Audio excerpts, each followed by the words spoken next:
Coming up, how to stay fit and focused during a job change. Hey guys, if you're going through a job change, you got to get after it. Let's go. This morning on Mornings in the Lab with Keith and Friends, the new loop, the new week starts right now.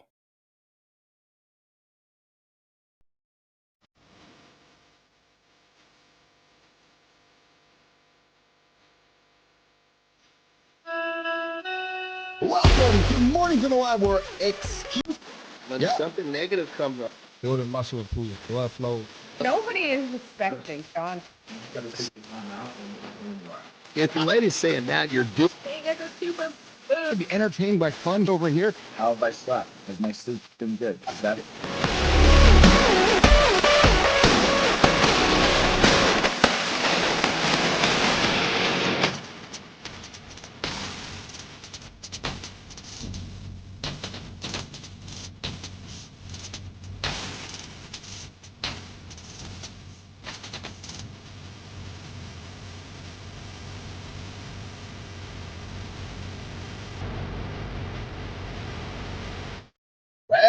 There we go. What's going on, everybody? We're happy. We're getting after. We're Monday. The confident host is here. The handsome chief is here. Hey, baby, you got the host, Keith Phillips. I'm the host. I'm that guy. John Anderson's over there. C. Marty Fit is over there. Go Canada. Go Canada. Yeah, we lost to the U.S. on Saturday, but we're just getting started, Marty. We got producer Jimmy on the buttons, baby. We got Walter in the community saying hello to all of you guys. On Mornings in the Lab with Keith and Friends, the only morning show for men. Listen, guys, we'd like to drop some bad words along the show here. So if you got kids in the room, I'd invite you to get them out. I got like the rap god this morning. Yeah, true story. Listen, we like to drop language that might offend the children. We like to have conversations that might offend the children. We like to have conversations that you might not be ready to have with the children. So, hey, walk them out of the room, put them in the earphones, or just, hey, invite them to a sex education class with Keith, John, and Marty. Producer Jimmy and the community dude Tommy this morning on Mornings in the Lab with Keith and Friends. Guys, we're going to get after today how to stay fit and focused during a job change. We got a guest coming up today as well. We got a guy who does this for, well, kind of a living. He does this more than I do, I think. Vern is joining us today. I got to get his name right. Vern Sherd is joining us here at Center Stage in about 12 minutes or so. Vern, looking forward to having you on the show. Welcome you in here. Jimmy! Let's bring the boys in. I got lots to talk about with the guys here today. What's up, Marty? What's up, Johnny? Yip. Let's go, boy. The loop is going, boys. Hungry. I'm ready to go. How are you guys today? What's going on, man? Not moving that fast, but I'm good, baby. Yeah, I got energy today, but I think Keith took something else today that he don't usually take, John. I know. So listen, boys. That ain't coffee. I had to get the Teflon on because I know Marty's going to be coming after me this morning. So I'm expecting some little dialogue around what happened Saturday night here in North America between a couple of hockey teams. And I got a text from Marty yesterday about what happened with Canada and the USA and some dropping gloves. And I saw that the USA won. And I know Marty's feeling pretty confident about himself because he's a big hockey fan here. So, guys, good morning, Holroyd. Good morning, everybody this morning. How's my boys? Marty, Johnny, how are you guys today?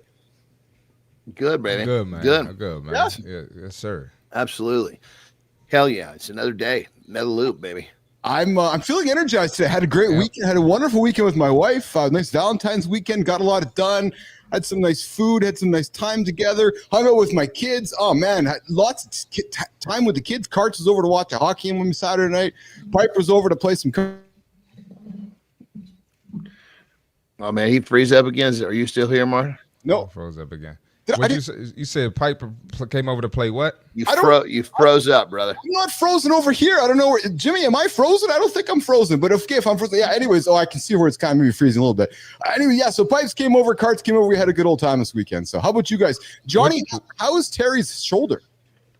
She's definitely getting better. No question about it. She's almost got herself weaned off her pain pills, which is really good. She doesn't like that shit. Oh, yes. Yeah. So that's been good. Yeah, I'm a little frustrated because I still haven't been able to ride, man. My shoulder has been still bugging me. God damn it. You know, I'm like so excited to get out there. You know, it's like, especially when the weather gets nice, it's so fun. Yeah. I just got to realize, I got to remember that you have to accept it, brother. You have to accept it. Well, I got a saying that I give myself because I like to, like when I push it too hard on anything, it's live to ride another day, train to, live to train another day. Because if I do it, sometimes if I push the limits right now and I know I shouldn't, it'll take me out for weeks. That's it. Trading in days for weeks. So I've been having to. I've been repeating that saying to myself a lot. Oh, I'll just go out and just kind of take it easy. No, that's not the way you do it. No, that's not the way you do it, bro. And Marty, you'll learn as an umbrella. Like I tell you, man, because you're on the path like John. You're going to get older, Marty. I'm sorry to tell you, Marty. You're going to get older. You're going to end up like me. I'm looking forward to it. You're going to end up like me and the old dog one day, going, oh. I guess I got to take an extra day of rest and recovery. Oh, I got to go a little slower. And Johnny, we have to adjust. I know you hit another digit on the calendar last month. I'm hitting another digit on the calendar in a couple of weeks, and we just have to adapt, my brother. We just have to adapt. Good morning, Holroyd. Good to see you there. Toronto's getting a big dump of snow today. They don't know how to they're like Maryland, Marty. They don't know how to figure shit out when Toronto gets a bunch of snow. It's crazy, guys. I got a few fun things I want to pop on the table here this morning to kick the show off. Could you imagine could you imagine being in a canoe and getting swallowed by a whale? Oh yeah, I saw that. What? Yeah. I didn't see this. Yeah, I got a video here I want to drop here. And Johnny, we're not talking Moby Dick. No, we're talking real life. Jimmy, let's get this video rolling here, man. It's about, 10-second video here. A couple kayakers, I think in Indonesia, it was, Marty. A couple kayakers were out paddling away, and a whale swallowed the sun and then spit him out, Johnny. Marty, Jimmy, let's run the video, brother. Yeah, I want to see this.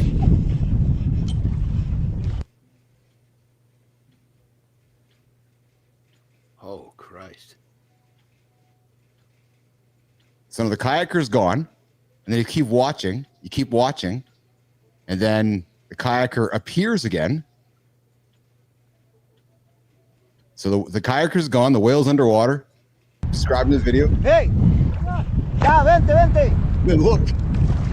Tranquilo, agarra el bote, agárralo, tranquilo, agárralo. Yeah. Agárralo, no te subas, agárralo. They actually ended up in his mouth. Tranquilo, agárralo. Agárralo, vete para la orilla. Yeah, so there you go. There was a father and son out there kayaking there, and Jimmy, let's go. Tranquilo, ya voy.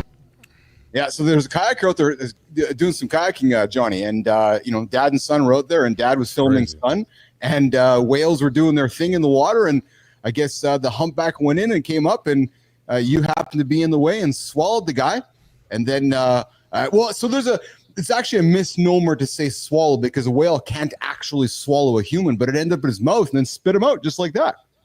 Crazy shit. Yeah, that's pretty fucking nuts, dude. When you saw it, Marty, what did you think?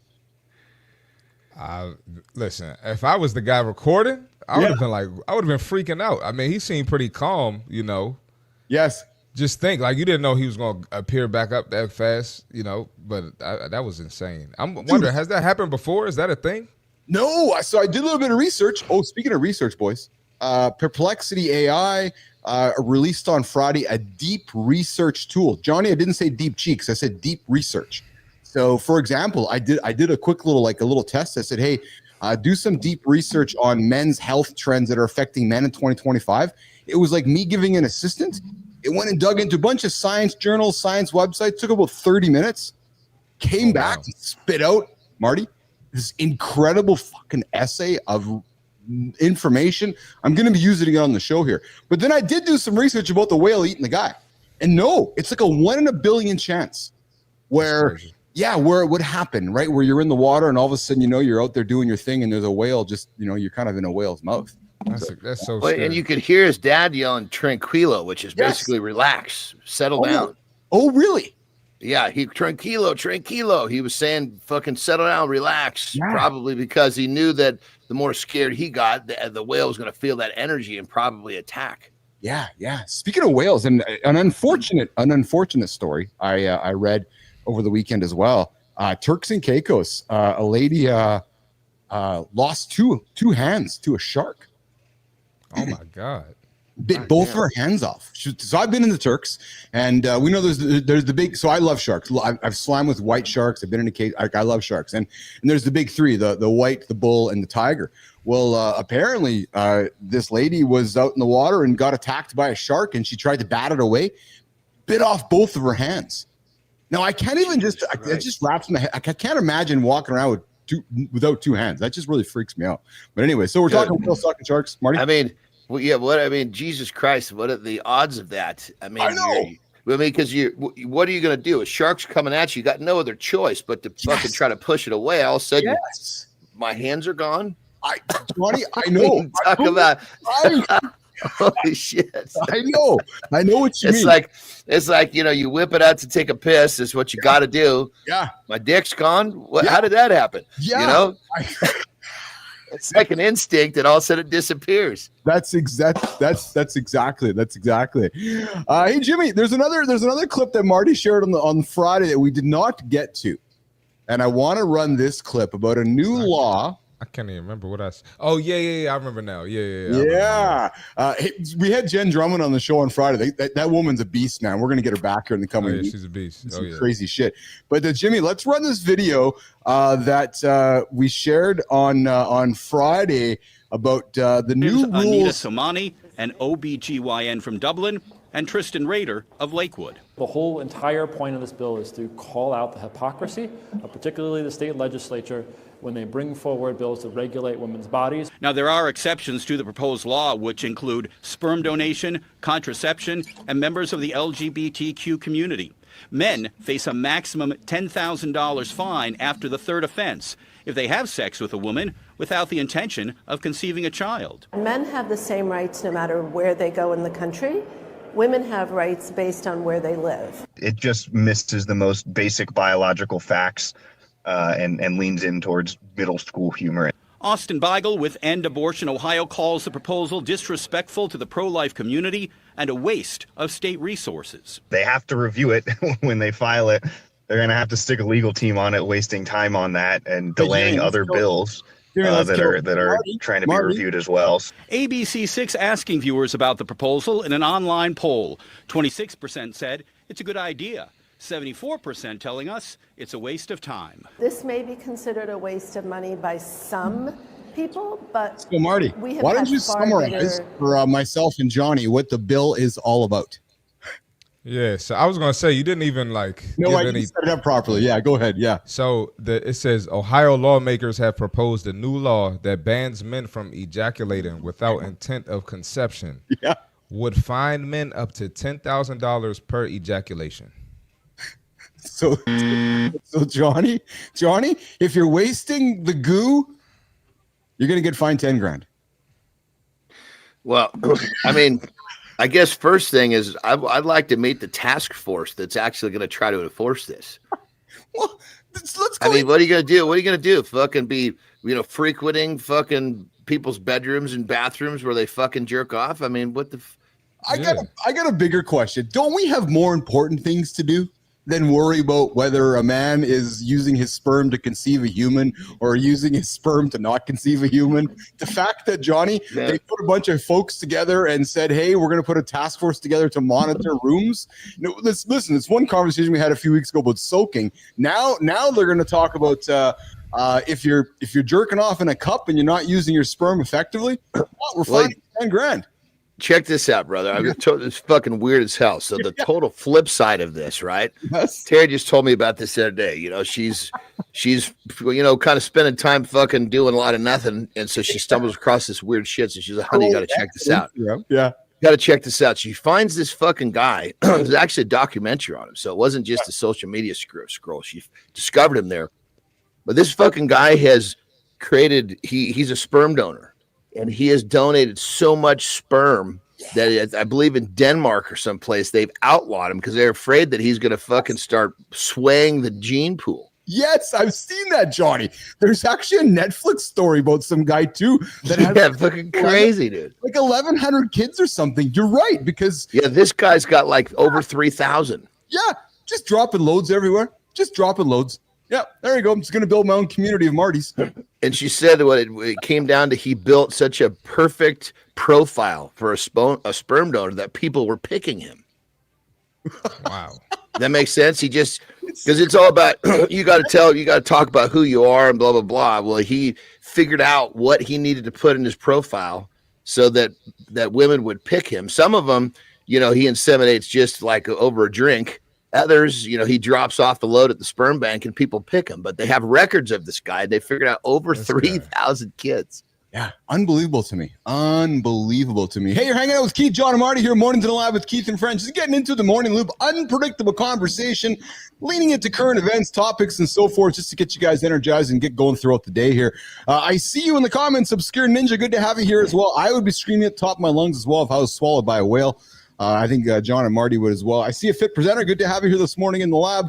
I also see you, Adam Holroyd, as well. Vern Sherd, I see you in the comment. I see you in the screen. Then we're going to get to you in a quick second here. We're going to do the accountability check-in. And then, boys, at the bottom of the hour, I got a little story to tell you guys about how I stayed fit and focused during a job change. We all know I lost my job a couple years back, and became kind of I was working my way towards being Husky Keith there, Marty. So I had to yeah. Your face. I had to figure shit out. So I'm going to share a little bit of that story because Johnny, I suspect you, again, look at the guys you work with. I gotta think it's a common theme, right? You go through a job change, you go through a life change, and all of a sudden you end up in the pantry. You end up on the couch. You end up depressed. You end up kind of just going in a direction where you don't want to end up. And next thing you know, days, weeks, months go by. Are you talking about when I transitioned? No, I'm talking about the men that you've worked with, Johnny. And maybe yeah, 100%. It was a lot of times it's just like not even that there's a change. It's more of a realization. What the fuck happened in my life? Yes, that's exactly it. So we're gonna get to that at the bottom of the hour. Can I throw something on the table real quick? Please, Marty. Yeah. So I had a post a couple of days ago where I talked about this NBA player who fell off, let himself go. Yeah. Saw that, oh, yeah, I did. Yeah. So all these men were like, he's stressed out. You've never been in the NBA. You don't understand. But, at the end of the day, like, we all go through shit. Men go through shit. It does not matter your profession. It doesn't matter what race you are, right? What comes down to your response to depression or, the anxiety or whatever it is. That's what it is. Yes. And the response is not to just get fat and it's okay. There's still type 2 diabetes and all the other shit that comes along with letting yourself go and getting obese. So, I just wanted to throw that on the table. It made me think of that, Keith. No, I'm with you, Marty. I'm with you. And it's funny you bring it up because, all jokes aside, we quickly talked about the hockey game on the weekend. The Canada-U.S. game started off with a couple big brawls. And Marty, the two brawls that started the fights were a couple of the Kachuk boys. Their dad, Keith Kachuk, played in Winnipeg for a number of years, a big superstar in the NHL. And not to belabor this, but Marty, he's grown into a man who is, how shall I say this, Marty? Far removed from the game. Hang on that one, if you know what I'm talking about. So understood. Yeah. He doesn't look like he played the game recently. All right, let's Jimmy, let's keep it rolling, man. We got a lot of energy here going on this morning. We're gonna get the accountability check-in. We're gonna bring Vern in, and we're gonna bring him back up the boards and have a conversation. Guys, listen. They don't tell you about self-improvement. No, you don't go to school about it. You don't learn it in university. I don't think mom and dad talk to us about self-improvement. Nope. But I'm going to tell you guys something. It will cost you relationships. Yep. True story. And it happens subtly. Before you know it, the people who used to be there for you, they don't show up anymore. The ones who used to check in, crickets. The invites stop. The texts dry up. Oh, that guy doesn't drink anymore. We're not inviting him to the party. Yeah. Stings like hell. You ask yourself, what did I do? Am I the problem?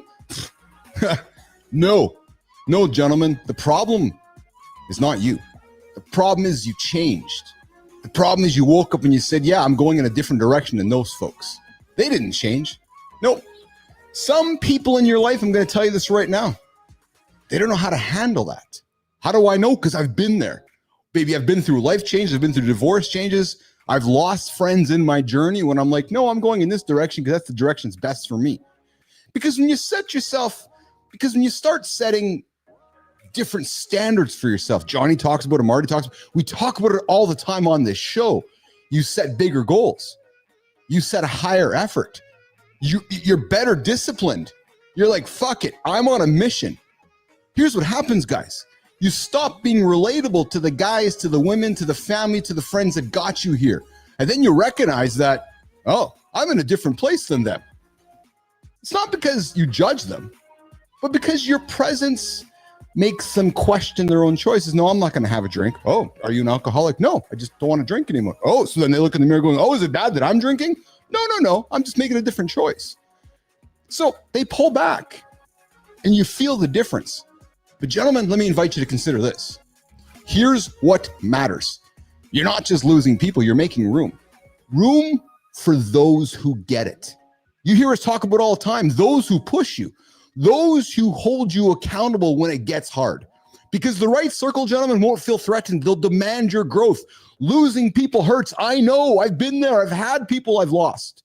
But ignoring your potential just to keep them, that'll hurt a lot more in the long run. So ask yourself, who are you choosing before you move forward today? There's your accountability check-in on Mornings in the Lab with Keith and Friends. I see you, Cosmic. Yeah, that's why I don't hang out with anyone anymore. All my friends were losers. Hey, man, that's just sometimes what happens, right? They only call me when they need something. Yeah, so I don't know if I'd call those friends. And listen, I've been through that situation. You go through divorce, you make a change. You're like, I'm not drinking anymore. People are like, oh, I don't want to hang out with that guy because it's not fun anymore. Really? All right, see you later, pal. All right, listen, let's do this. Jimmy, let's, before we bring up Vern, I'm going to get to the intro here, and we're going to bring up Marty and Johnny from BAPL Nation. Here we got a guest who wears more hats than most of us own. Well, I don't know about me. I got a lot of hats. Vern Sherd is a procurement pro. Marty and Johnny, I don't know any exciting dudes who work in procurement, so we're going to see how these next 10 minutes go. I've looked at a lot of procurement guys, and they're pretty dry, but I'm thinking Vern might be pretty fun. Anyways, he's a radio host by night and a financial strategist 24/7. He's built a career, business, and a roadmap to early retirement, all while spinning records. And Johnny, rescuing Greyhounds. This guy knows how to navigate change without losing control, whether it's shifting careers, planning for fire, or keeping your mind sharp when life throws you curveballs. Vern's got the playbook. Jimmy, let's bring him up on stage. Let's bring in Vern Sherd. Yeah. What's up, Vern? What's up, Vern? How you doing, brother? I'm doing great. Good. Can you guys hear me okay? I can hear you loud and clear. Gotcha. What's going on, Very Vern? good. Where are you joining us from today, pal? All right. Well, thanks for having me on. As you said, I'm kind of a Renaissance man. I do a little bit of everything, and I just figure in this world you should be good at more than one thing because, as you said, life throws you curveballs, and that way you can always adapt and change as needed. You talked about earlier about life throws you curveballs, and you may lose your job, you may do a career change, or you just may have a new job. And I think first and foremost, the main thing that you have to do is to make sure that you take some time off for yourself before you start a new job or a career change, because you really need to press the reset button and have your mind kind of cleared. Just go out, whether you go on vacation, just get away from everything to clear your thoughts, because I found that a lot of times you are your own worst enemy. Isn't that the truth? You sabotage yourself. You already have pressure coming from all directions. Why cause any more undue pressure by putting pressure on yourself? So make sure that you take time for yourself. The situation varies whether you get laid off, career change, or new job. That transition in between is unique for each situation. If you're laid off and it's through no fault of your own, downsizing, and you have time off, don't sit around and mope. Obviously, you can take care of your body, do your exercises, but also you need to exercise your mind. So that may entail, picking up some skills, doing some online certifications. Use that idle time for your advantage, because if somebody sees that you have a career break, they're also going to look at what did you do to better yourself during that career break. A lot of people just, feel sorry for themselves and they get depressed, and everybody's built differently. But I'm telling you, if you undergo some kind of a layoff, use that as an opportunity to make yourself better, because what's going to happen if you make yourself better in the meantime, you're going to come out a better person on the back end when, you're interviewing for those new positions. And I think in this day and age, there are people who have career breaks. There are people who get laid off. The employers, understand that, life throws you curveballs. They want to know, what are you doing in adversity? What are you doing to make yourself better when the chips are down? If you're undergoing a career change, obviously there's something with your current career that you may not have liked, that you wanted to go in another direction, and you've interviewed for a position in this new career. when you do an interview, I tell people it goes both ways. They're interviewing you, but at the end of the interview, you're also interviewing them because you want to make sure that they're a good fit for you just as much as you're a good fit for them. So based on the information that you gather in that interview, that will help you in terms of navigating that career change. And even if you have a new job, same situation. As I said earlier, take some time off, press the reset button, clear your thoughts. When you're in a situation where you do not feel comfortable, a lot of times doing something comfortable will make you feel comfortable. Whether you have a routine in terms of workout, don't change your routine. Just go ahead, do what you've always done, because when you're kind of in uncharted waters, it's always nice to have something that you can rely on, something that you're more familiar with, and that's going to help you navigate the transition. Hey, you're hanging with Keith, John, and Marty and Vern with the longest answer to a question that wasn't asked by Vern Sherd to kick the show off on Mornings in the Lab with Keith and friends. Jimmy, I think we have the longest response in the history of questions ever. That's a fault of mine. Well, Vern, we'll see you next time you show up on the show, Jimmy. We're going to get Vern out of here and go to the next segment. All joking aside. I was like, whoa. I actually bought that for a second, Keith. you did. I was gonna be like, hey, Keith, you gotta chill, man. Did you buy that too, Marty? That was a good fucking poker face, Keith. You did that well. I had some good sleep last night. I'm coming at it. Vern, we like to kick every conversation off with our guests with one question. We haven't even had time to ask it because you're. I'm sorry. There you go. Vern, listen, brother. You're a man like us. I love through teasing. If I don't tease, I'm not loving. So, we like to tease. Teasing's how we as brothers show love to each other, right? So, Vern, we got a question for you. And we like to ask everybody on the show this first question. And I'm suspecting you've been around a couple days to maybe figure this shit out.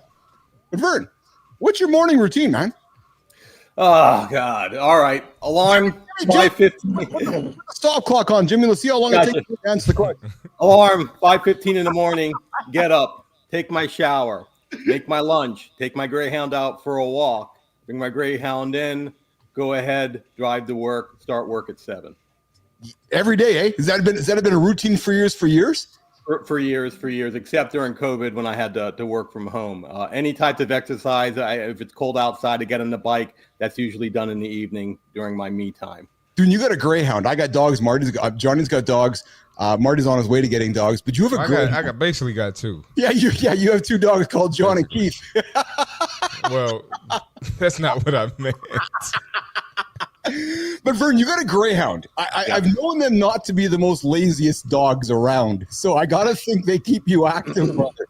Okay, well, whoever told you that, they were pulling your leg. Basically, they're racing on the track during their career. When they retired, they know they're retired. They're basically the world's largest couch potato. They need exercise just like any other dog, but a lot of the time they just want to lounge around. In fact, if I turn my screen over here, my buddy is over there. There we go. Awesome, man. That's awesome. I love that. Yeah. That's couch potato. If anybody asked about Greyhounds, there you go. That's your answer right there. The Obscure Ninja, I'm sorry, brother. You had a dog. Can't listen. Yeah, I get you, brother. I know what that's like when we lose our best friend. That's a really unfortunate. And those dogs, I got to say, they are so amazing and so beautiful to watch race. Yes, they are. I mean, we used to. In college, I used to go to a track where you could bet on them. And you always bet on the one that you resonate the best with. So I was always betting on the big motherfucker. And it was just so fun to watch. I mean, it's like a horse. I mean, they're so big. They're just so sleek. They're so fast. It's really cool. Amazing animals. Yeah, those are awesome. Vern, tell us about FIRE. FIRE. Tell us about FIRE, what it means, what does it stand for, and how can folks benefit from FIRE? Okay. All right. FIRE. We're not talking about flames or yelling fire in a movie theater. This is for finance. So FIRE is financial independence, retire early. It could also mean financial independence, recreational employment. Basically, it's something that, only a select few, a very, small percentage of people are able to attain. And basically that means that you might be saving a little bit more. You may be tightening your budget, tightening your financial belt a little early, suffer a little bit of uncomfortableness in order to reap the benefits earlier in life. Traditionally, the retirement age is, from 60 to 65. People that are in the fire realm, they'll be retiring in their 40s or their 50s. And it's kind of like, they're going to decide to postpone some of the things that they want in order to retire sooner. And the earlier you get started, the better, because the one commodity, the most important commodity in terms of planning for retirement, is time.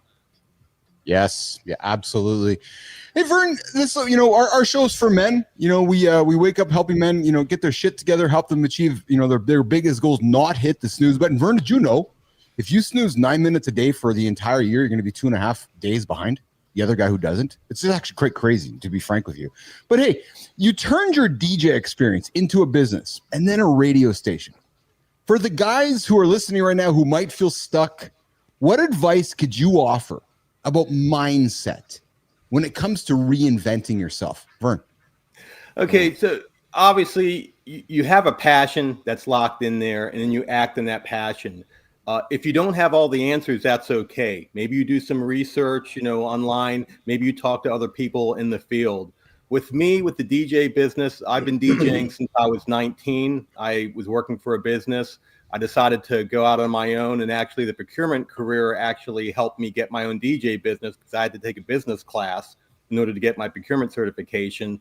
And there was a part of the final project was developing a business plan. I developed a business plan to start up my own DJ business. The light bulb went on, voila. Did that for 20 years. Getting older, moving the equipment around, if I want to enjoy my retirement, my body, has to agree with me also. So I decided to transition into online radio. Be brutally honest, I don't like the music of today. I mean, there's no imagination. It's sanitized. I like the music, the retro music of the past. And I think another thing is whenever a situation, if there's a crisis in the country or people are feeling down, I found that nostalgia is a big pick-me-up. So basically my online station covers like the 60s through the 90s. It's modeled after the Casey Kasem American Top 40 in terms of the... I remember that. Yeah, as a kid, Casey Kasem Top 40. When that was playing, everybody was tuned in. Exactly. So I just kind of wanted to bring back that nostalgia. If nothing else, my monthly shows for an hour and a half, it allows people to escape, to kind of like, reminisce for an hour and a half. And that does a lot for your mind. It'll maybe give you a positive attitude, and it'll, help you for the rest of your day. Yes.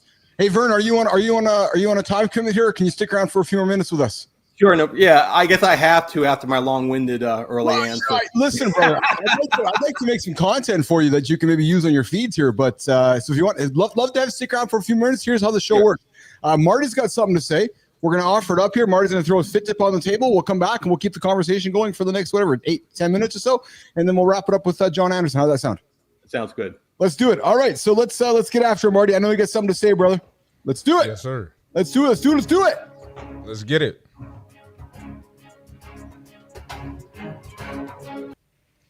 All right, y'all know what time it is. We got the fitness tip for today. And today we're going to get straight to it. Listen, you're in the gym doing your routine. You've been doing the same thing for the whole year, right? I know we're not even 2 full months into the year yet, but you've been doing the routine for the whole year. It's time to start switching it up. Let's increase the weight.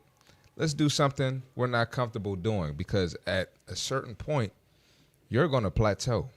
Now, I'm happy you're in the gym, right? I'm happy you're being consistent with it, but you got to challenge your body, right? Part of getting results is making your body uncomfortable. And when you make your body uncomfortable, that's when change happens, right?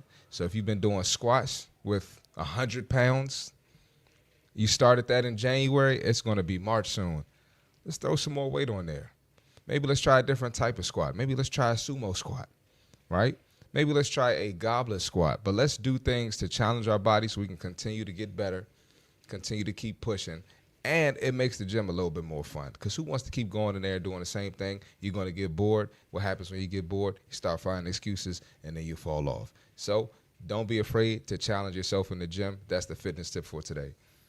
Don't be afraid to challenge yourself, guys. Marty, I love the goblet squats, man. I love changing it up. The goblet squats or the heel elevated goblet squats. Oh, man. Good stuff, right? Yeah, I like that. I like that a lot, actually. Good tip from See Marty Fit every day, 8:30 Eastern time. Give you guys something to get throughout your day here. We're hanging out with Vern Sherd, myself, Marty and Johnny, and producer Jimmy, and our community dude, Walter, in the communities over there. Hey, Vern, Greyhounds or spreadsheets? What teaches you more patience? Oh my God, that's a tough one, because my dog Bella, she's a diva, and she really tests my patience. I on a practical sense, I guess you could say spreadsheets, but on the human aspect of it, I have to go with the Greyhound. So I really can't give you a definitive answer one way or the other. I kind of have to split it down the middle. There you go. Marty, Johnny, got some questions for Vern this morning? I got a whole bunch here, so if you guys, I don't want to just be the guy asking. You guys got something thrown on the table for more. I was just going to say, I like that, I can't remember the letters that you use to represent what you're doing, but I like the one that, because there was two of them, but one of them represent continuing, because I really think the idea of retirement is something that people really don't understand. It's like first off, when you're a kid, you think, oh, I want to go do this so I can retire at this age, which means you're going to commit 40 years to something you're trying to get away from. You're planning to get away from that. So I just like the idea that part of your system was to create a better way rather than to escape. Because I think the whole idea of escaping what we do every day is what creates the walking zombie. So I just wanted to commend you on the fact that I love the second. Recreational employment, I think it's, I call it basically doing something you love. I always say about retirement, it's not a sense of retiring from something. You're retiring to something. You have to have a destination. You have to have a purpose. It doesn't end there. It's almost like it's a new beginning. Yeah, so many people, they don't have that. They just all of a sudden they stop doing what they're doing, and for many cases, like people that are working with their hands, like say someone's working in construction, they retire, their physical activity goes away, they lose their daily purpose, and they just fucking die. Mm-hmm. Yeah. Hey, Vern, if you could give your younger self, younger Marty, if you could give your younger self one career life hack, life solution, life reflection in as few words as possible, what would it be? What would you say it is, Vern? Oh, God. Start even earlier. Oh, what does that mean? In other words, looking back, you kind of see how things are. You don't anticipate that when you're young. But if I talk to my younger self, I would say start even earlier, because that gives you that extra buffer when you get older, especially when it comes to financial planning and money. It's the earlier you start, the better. That's the best advice I could say. Marty, thoughts on that, brother? Oh no, I love that. I take the same approach to fitness, but I was going to ask. So you did the DJing, you retired to online radio. So as far as like music and production, what's next? What you think? That's okay. I'll try to make this as brief as possible to make up for my earlier. Retiring to something. This is just one part. I obviously would like to get a part-time job doing something I love 2 days a week. When I started the station in 2023, beginning of 2023, I knew that I planned on retiring at the end of 2025. I wanted to have that in place and established by the time I retired. So the radio station is actually a product of fire, in a sense, that I put that in place. It didn't happen by accident. It was purposeful. I didn't want to keep DJing with lifting all the equipment and that stuff. And I noticed the passion just wasn't in me anymore. So I decided to do the online. I always thought about doing that. And then I did some research, went ahead and did the online platform with Live 365. My monthly radio show is very popular. I have long distance dedications, just like Kasem did. And it really, when you hear people's stories, it's not so much that they're just writing in, but the fact that that actually hits you, you feel something. And that kind of, adds to the human element that, there's people out there that have a story to tell. And I love that, because I love that. The listeners love that. So that makes it all worthwhile. So the whole station is just it's a preemptive strike, so to speak, of my fire movement. Yeah. Got you. Hey, Vern, today's topic, our main topic today is about career transitioning and how to stay fit and focused and so forth when you're going through it. Vern, you started out aiming for a government environmental job, but you landed in procurement, my favorite job on the planet. you want? I'll try to do the short story if what's possible. What's the biggest lesson you learned about pivoting when plans didn't go as expected? You may have your heart set on something, but you always have to have a plan B and a plan C, because nothing ever, turns out the way you think. And that's okay. I think that's how you learn. I think that's how you grow, and how you deal with adversity early on. That's also going to help you prepare for dealing with adversity later, because it's like, oh, I ran into this before. This is how I handled it. If I handled it the wrong way, I got to make sure I don't do it that way next time. If I handle it the right way, it's like, I know what to do. I know how to handle that situation. So yeah, going back to college, I wanted to work have a public sector job because of, with the pension and the benefits. Even back then, I knew that if I had something like that, it would make things a little easier for me when the time came for me to retire, because I'd have a pension. I'd kind of have that financial floor. If all hell breaks loose with the stock market, the government pensions, at least in the state of Maryland, they're relatively stable, they're relatively safe. I'd always have that income. With the environment, I wanted to get involved with, doing environmental work. That didn't happen. There was a hiring freeze. I just figured I'm going to apply to whatever is out there. Whoever hires me first, I get my foot in the door. That's what happened. It happened to be procurement. I happened to like it, and it took off. And it worked out.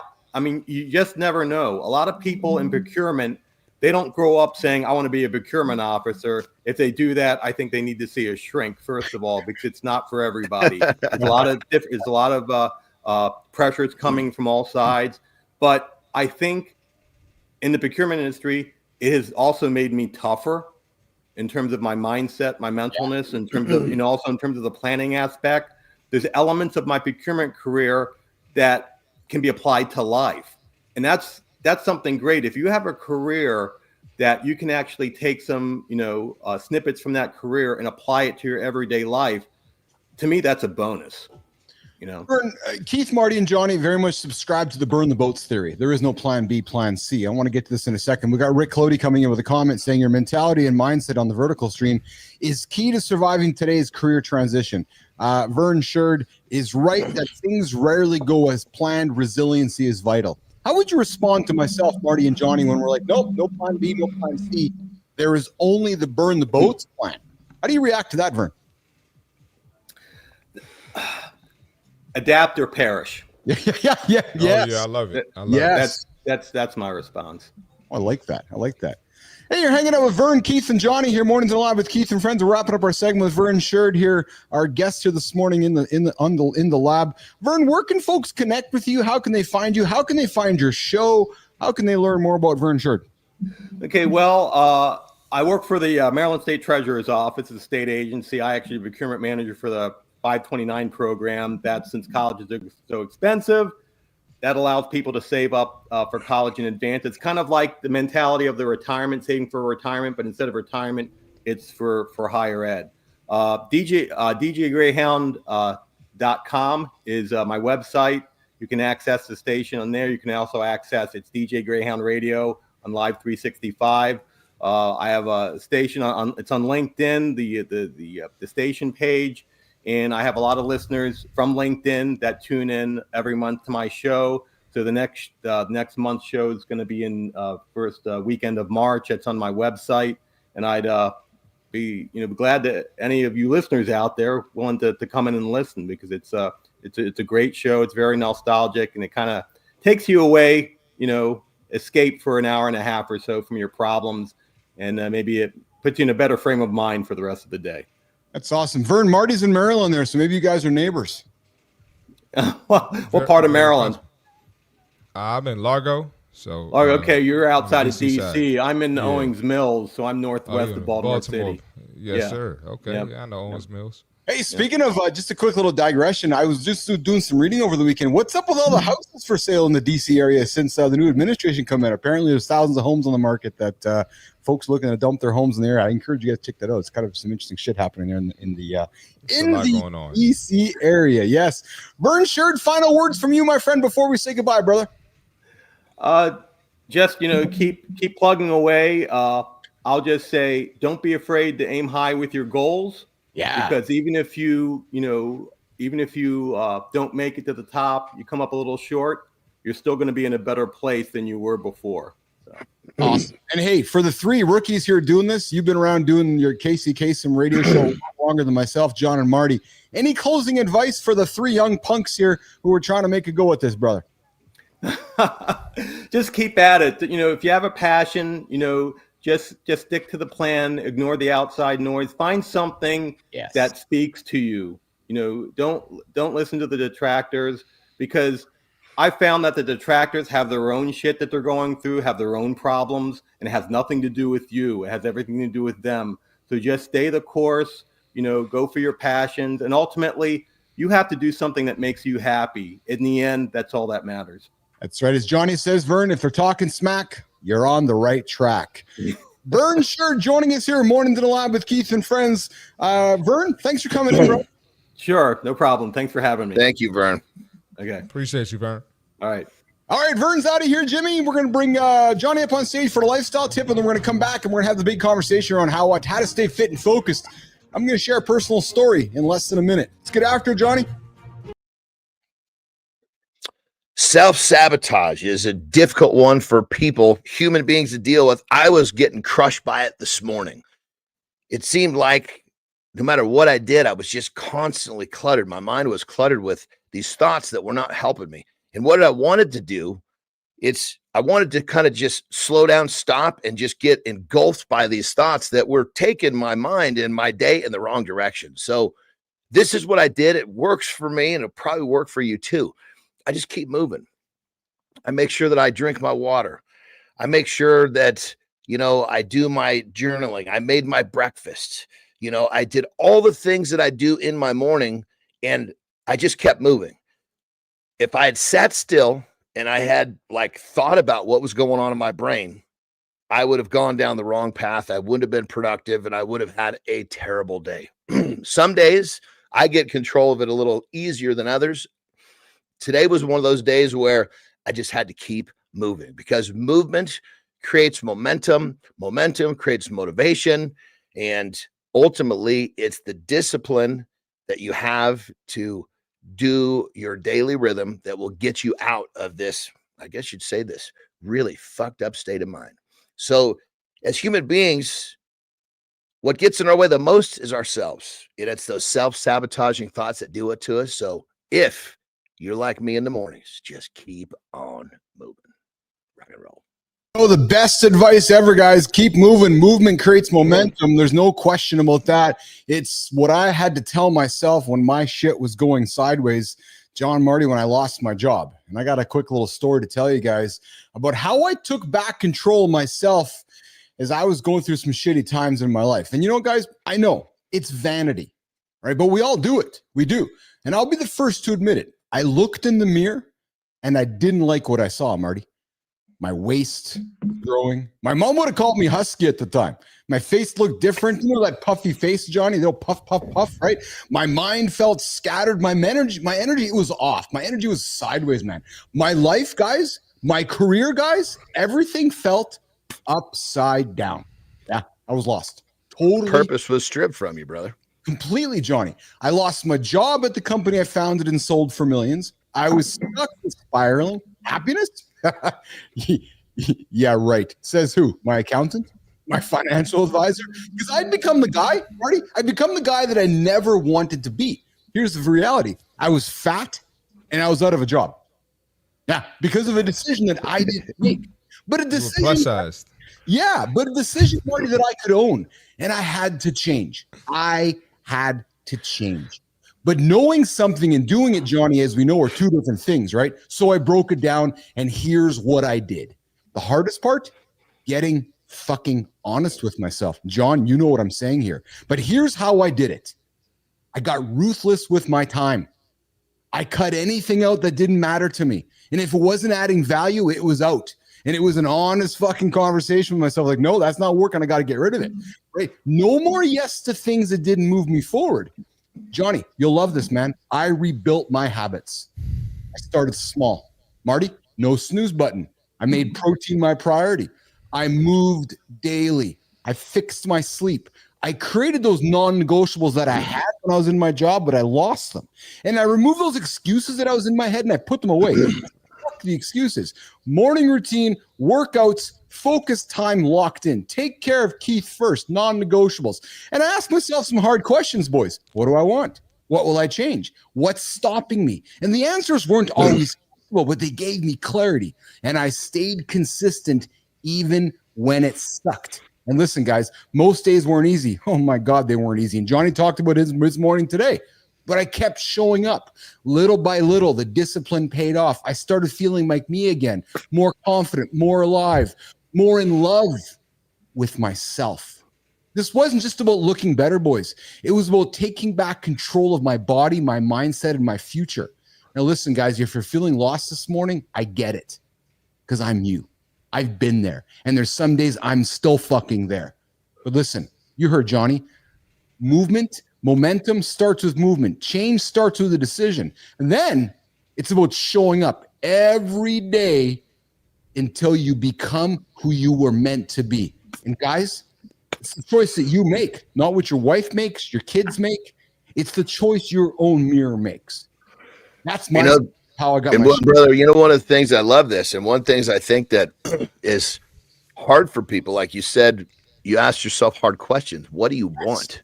Yes. You put 1,000 men in line and say, what do you want? They can't describe it with any detail. Talk about that, John. Talk about that. So to put into like a really goofy term, a ship leaves a port. It wants to go, it leaves port A. It wants to go to port B. Yes. It needs to know exactly where port B is to get to port B. Yes. So if you're standing in a line and someone says, what do you want? Can you describe? You're standing in point A. Can you describe specifically with details what point B looks like, what it smells like, what it feels like? Most people can't do that. So they spend a lot of time like a ship at sea, not really knowing where port B is, just wandering around. Marty, I'm coming to you quickly here. You said something which strikes me, Johnny, and I think this is the detail that a lot don't think about, and I'm suspecting he's going through his journey. You talked about things like, what does it smell like? What does it feel like? What does it look like? And it's that detail, guys, that I think you need to lean into. I'm suspecting when Marty was going through his journey from basketball player to trainer, and you guys were calling you a loser, you started using visualization around what point B was going to look like, didn't you, Marty? You had it all mapped out, man. You just didn't think it. You're like, oh yeah, I know what it's going to look like when I'm there. Am I correct, Marty? Yeah, absolutely. And just to go back to what you were saying earlier, a lot of people don't understand. They don't know how to say no to those things that aren't bringing them value. Because you got to get good at saying no. That's for sure. That's the first step. Exactly. They think they're supposed to do those things. They think they're supposed to be in a toxic relationship. They think they're supposed to be surrounded by alcohol and do the drugs. They're supposed to still be cool. A lot of people don't know how to say no, so they can't get to that next step. So on that level, brother, and so many people struggle with this. You can be a kind person and distance yourself from someone who is not bringing happiness, quality, whatever adjective you want to use to your life. You can still be kind and distance yourself. Yes. But let's go there, Johnny. You heard me talk a little bit after Vern had left, and I talked about my journey. We talked during the accountability check-in about removing people from your life that don't add value. removing from people from your life that are getting in the way of the success, right? So when we lose our job and we go into a different direction, maybe we have a lot of friends at that old job that are still hanging around. Like we're going through some massive change in life. Peer pressure sleeps in. Oh, it's Johnny, fucking lonely, brother. It's fucking lonely. When I made the decision, okay, I'm going to become, I'm like, okay, I'm truly taking this serious about becoming a pro strongman. That was my first venture. I mean, literally, the only people that I considered friends, I could only talk to on the telephone all of a sudden because everybody around me was fucking gone. My training partners were the only ones left. And I'd be honest, many of my training partners I didn't see outside of training because the influence was not there. Because they had a bad influence on you, and you're like, I don't want that. Yeah, in training they were perfect. Yes. But in their personal lives, you know, they were still doing stuff that was not conducive to what I was trying to do. So I went from having people all around me, you know, to seeing people, you know, daily, you know, hanging out with people daily or definitely on the weekends, to all of a sudden, fucking crickets. If I wanted to talk to someone that I included in my life, it was on the telephone because there was nobody that lived around me physically left. Marty, as the youngster on the show, as Johnny likes to call you, I gotta be honest, brother. I don't empathize sometimes with where you're at with age and with friends and peer pressure because I've been you and I know what it was like when you're trying to go in a right direction and some friends are pulling you back. Talk about the courage it takes as a 31-year-old, 32-year-old man to go, dude, I'm not hanging out with you anymore, man, because you're pulling me in the wrong direction. Like, those are tough choices, Marty. Take some balls, man. Yes. But let's take the flip side of that, though. Let's take the flip side because, Marty, I'm with you, brother. I mean, I remember the flip side is that it does take balls, but it's also gets you a level of respect that you never had before. Oh yeah. But I don't know if you're thinking about it at the time though, Johnny. Like Marty, I don't know if you're thinking about it at the time, right? When that buddy you're hanging out with all of a sudden is not around, you know, you're because you're going in your own direction, you're swimming in your direction. I'm wondering, Johnny, if that respect doesn't come out, Marty, until a few years later when somebody reflects upon it. Well, and that's where you've got to visualize it, feel point B, because I'm not worried about the dumb shit you're saying right now. I'm worried about the shit you're gonna fuck. I get it now. That's what I was thinking about. Yes. And you got to realize, you know, I've done this. I know what the result is if I continue to do this. So why not switch it up? Why am I going to keep doing the same shit and expect a different result? So like I said, it takes some balls. I like everybody can't do it. I've done this. I like what you said. I like what you said. I've done this because you're talking in the fact that you've accomplished it. So you know. Yeah. Right? Yes. Absolutely. And the thing about it is you got to remember that the majority of the people that surround an average person are fucking average. Yes. Yes. So do you want to be extraordinary? I mean, if everybody around you is ordinary, it's time to fucking start cutting some shit loose and either have a nobody or surrounding yourself with people that are extraordinary. If you want to be something, you must become that. And you're going to attract what you are. Do you gentlemen subscribe to the theory that when you're going through a massive change in life, whether it's losing a job, losing a relationship, that maybe going to use the word maybe it's important to take some time to maybe dig into some sorrow or dig into the feelings that maybe we don't want to have so that we can find a way to get out of them? Or do you subscribe to the opposite, which is don't even let yourself go there? Do you know what I'm getting at, Johnny? Yeah, I mean, I think that there's a little bit of a mixture.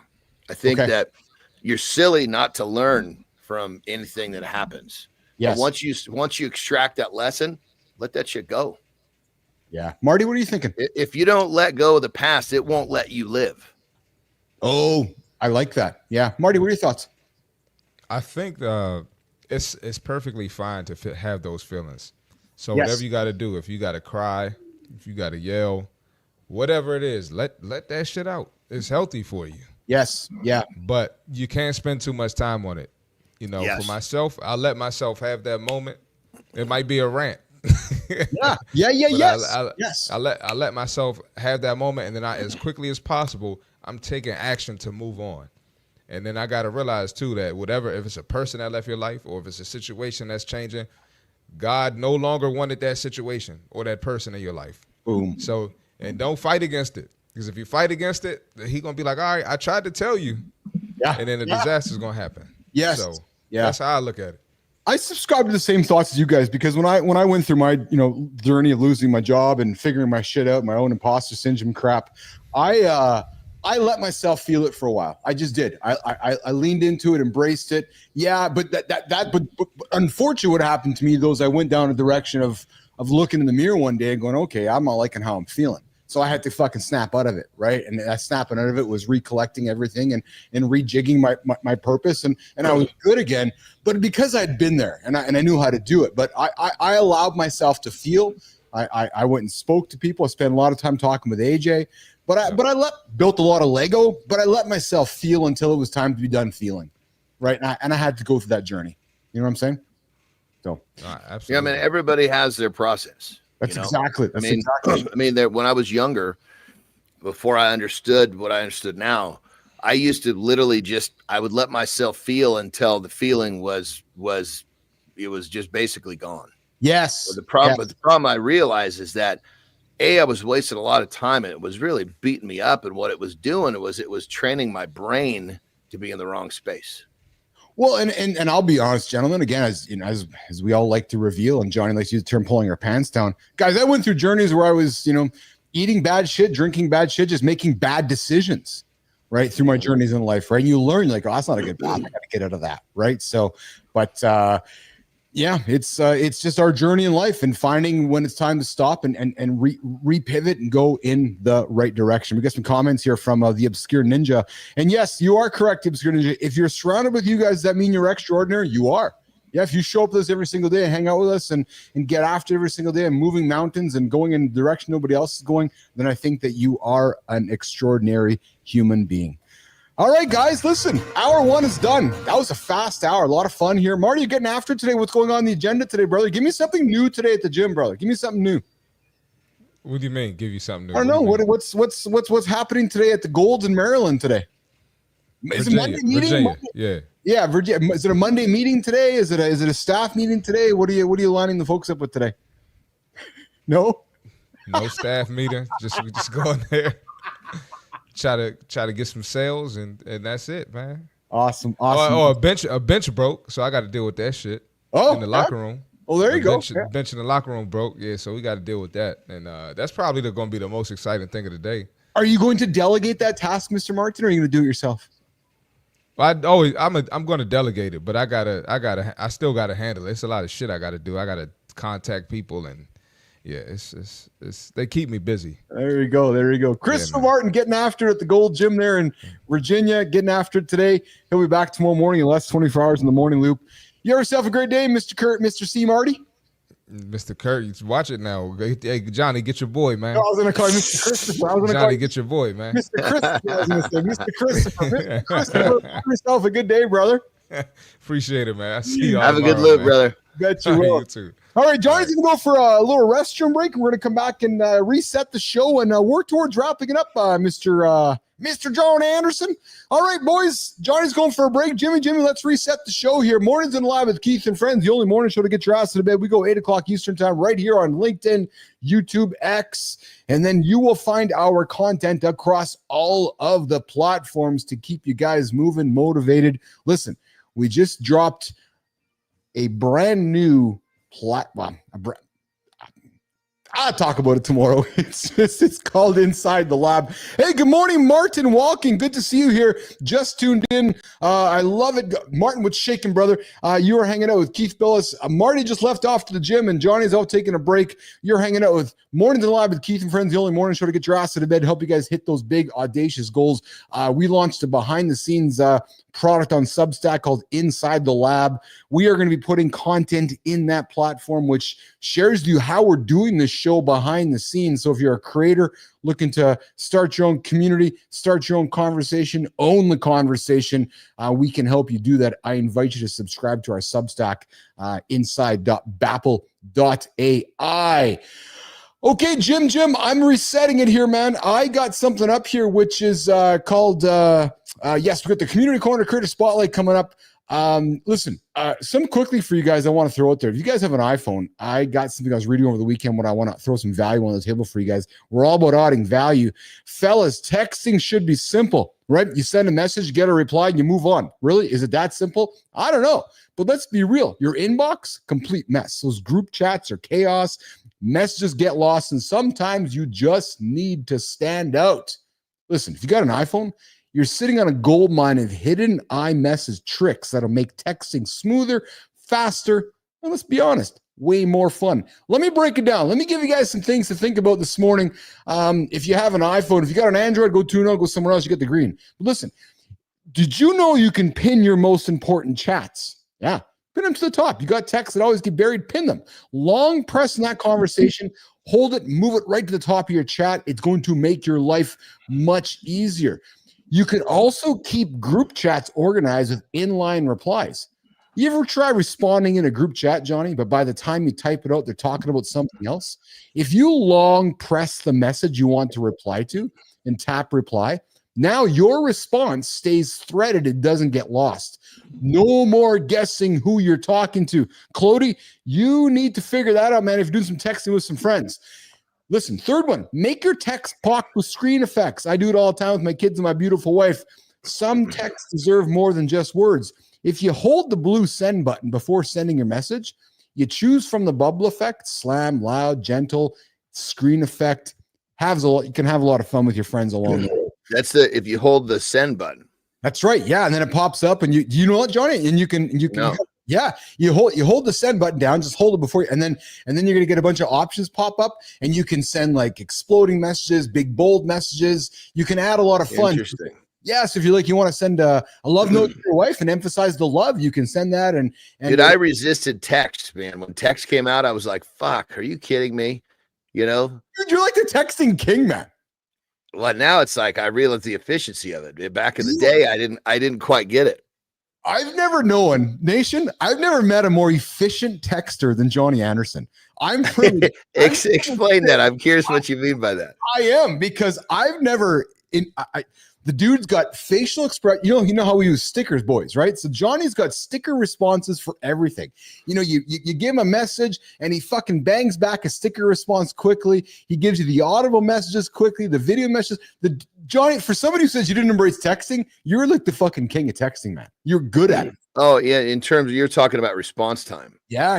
Well, yeah, you use it properly. You use the stickers. You just yeah. I find it's pretty enjoyable texting with you. And guys, tag people in group chats because no one reads everything. So if you are texting somebody in a group chat, if you type their name in the message and tap it, it's going to notify them.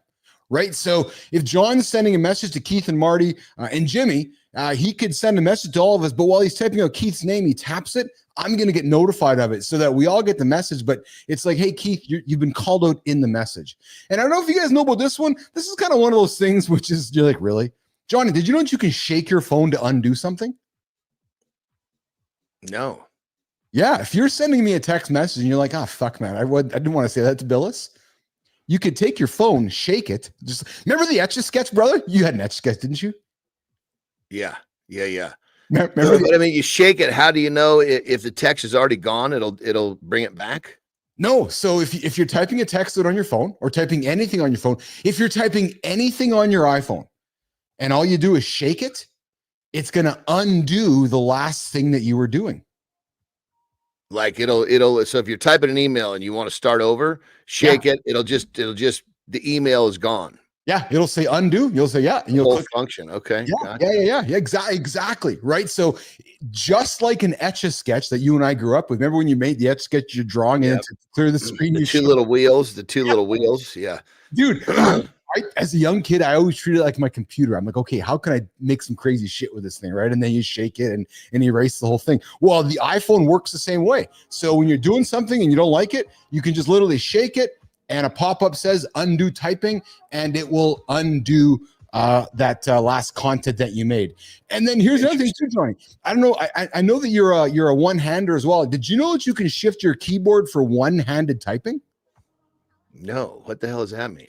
Yeah. So if you hold down the emoji key on the bottom left, right on your iPhone, you choose left or right, the keyboard is going to move to the left-hand side of the screen or the right-hand side of the screen, so it's easier for your thumb to move around. Oh, I've actually accidentally done that a few times. Yeah, but the problem is it gets fucking smaller. Yeah, my fat thumb has no chance. Dude, I'm loving these tips I'm dropping right now because I'm making my brother really happy here, man. I'm seeing some folks over here going, this is good. So you can send a handwritten message for a personal touch. You know what, Johnny? Do you know you can send a personal message to Terry or to the girls? No. Yeah. How do you do that? Sometimes a text isn't enough. So if you turn your sideways in the Messages app, so open up the Messages app, right? And then turn your phone right now. Yeah, let's do it together. And then so send a message to Terry. I'm going to send a message. You're talking about text. Yeah, exactly. Yeah. And then turn it sideways and open up a person, right? Yeah. And then tap the squiggly icon next to the return button there. So if you look in if you look there at the squiggly button there next to the return, you actually can write with your finger. You can send her a nice little love note.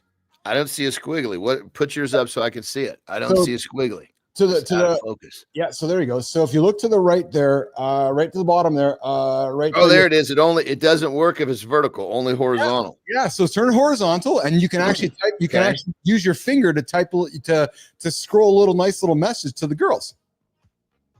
And you have to write that with your finger. Yeah, exactly. So just touch the squiggly. And I see that. I just question my ability to write anything with my finger in that small space. So now, no, touch it. Now this big window opens up. When you touch the squiggly, the big window opens up. Touch the squiggly. Undo. Where's the squiggly? Once it's there, I got. Yeah. So you're going to touch the squiggly on next to the return button there. You touch the squiggly button there. And then, I got that. And then the big black window opens up where you can actually type your finger into it. You got a menu on the bottom that I don't have. Oh, no shit. So so Rick is giving us feedback as well. Lower right side. So when you when I turn my keyboard to the right here, I turn it horizontal, and then I type and I hit the squiggly button, I get a big black window pop up. Yeah, mine turns white. You can see, but I got nothing on the bottom. Same thing though, but I think you can write in that space there, Johnny. Start writing your finger on the like just like. Oh, I can make a squiggly, but that's I guess it'll just be a brief note. Something like that, yeah. But I got you. There you go. Okay. So there you go. So there's another tip there for you. And then you can share your location. Do you do that, Johnny, as well when you're out? And I know you and Tara spend a lot of time together, but you can share your location. I share my location with my kids and yeah. And the last one, guys, is you can trigger secret message effects with just the word, right? So if you type a word like pew pew, you get the laser light show. If you type happy birthday, balloons pop up. If you type congrats or sell a mat, you get confetti, right? Happy New Year, fireworks, right? So you can you type special words, things are going to pop up here and have some fun. And then last but not least, guys, I got a few things here. You can move your cursor like a trackpad, so no more fat fingered edits. So I don't know if you know this as well, Johnny, but when you're typing, if you hold your finger do a long press on the space bar, you actually can use your phone, use the phone like a key, like a trackpad. So when you're typing Terry a message or the girls a message, if you hold the space bar down, your keyboard turns into an actual trackpad where you can move your cursor around anywhere. Oh shit. Yeah. Interesting stuff here. Yeah, exactly. So guys, I'm gonna drop all this stuff on our Substack. Johnny, I'm gonna send it over to you as well. But guys, we're putting this all behind the paywall. So if you want to get the good stuff, you got to come subscribe to our platform here. We're starting to put some content behind the wall so that Keith and Johnny can pay the bills along the way here. And then of course you can add apps to iMessage and never leave your chat again, right? You can add tons of different apps to your iMessage platform. and have some fun. So just a number of tips, boys. If you have an iPhone, I can see this segment's going over quite well. So we're going to do more of these along the way, these tips and tricks, especially for us iPhone owners. Because here's the thing, Johnny, what I love about the iPhone, even the Tesla, is you have these products and they just get smarter all the time, right? They update them, you get smarter and smarter and smarter. I think with my electronic devices, I probably use about 5% of their capabilities. Yes. Even in my cars, it's like, Jesus Christ, it's like, what the fuck is all these fucking buttons and knobs and like, well, Jesus Christ, with the Porsches, I literally got them the same year, so they had the same cockpit, because I'm like trying to learn two different cockpits. It fucks me up, man. Oh yeah. Hey, Johnny, before we wrap it up, let's do this, brother. We are talking today about change and going through change. I got a quick one that I want to kind of get into with you, which is, because I know you'll agree with me this one. Let's give our audience 10 ways to cope with big changes, because you've been through massive changes. I've been through massive changes. Let's just give some advice on how to focus and, get through the day, get through the week with some massive changes. Johnny, I talked about it during my story here, but you got to call it what it is, right? Change is happening. Denial's not going to stop it. The sooner you name it, the sooner you can deal with it. Lean into that whole idea, Johnny, that it's happening. You got to call it what it is, right, brother? Yeah, I think perspective is one of the biggest things that people need to. Yeah. You realize that in a moment it might feel like it's a bad thing, but then you got to realize that, holy shit, look at all of these doors that potentially can open up for me. Yes. And if you're looking at the bad, you're not seeing the good. Yes. And so, it's almost like a guy in the batter's box trying to hit a home run. Yes. If he's looking at some little girl taking a drink off her soda, he's not hitting that ball. Yes. And so when these major changes come, the number one job is to look for the good, identify the good, find that silver lining, and pursue it. Yes. Because everything that comes our way, one way or the next, is good. It's all good. Johnny, when I went through my divorce, I remember the moment I was in my Jeep. I left my lawyer's office, and I said the words out loud to myself so that I could hear it and I could accept it. My marriage is over. But I had to say it. I had to, and it wasn't the first meeting with my lawyer, Johnny. It wasn't the second or third, but it was during my journey where I had to accept the realization that, okay, yesterday is not tomorrow. Yesterday is the past. But I had to say those words out loud, Johnny, that, okay, my marriage is over. It's now time to begin moving forward. Tough to do in the moment, but I had to accept that, calling it what it was. You know what I mean? And sometimes in these situations, you just, like, when I'm really, really having trouble with something, I'll just think, okay, let's talk about the worst possible outcome right now. Yeah. And am I okay with the worst possible outcome? Yes. It's like you hear of, guys that like UFC fighters, they'll say to themselves, okay, I'm going to climb in the cage, and the worst case scenario is I'm going to get knocked out. It'll suck, but I can deal with it. Now let's go fucking kick some ass. Yeah. It's I'm like a fan of that.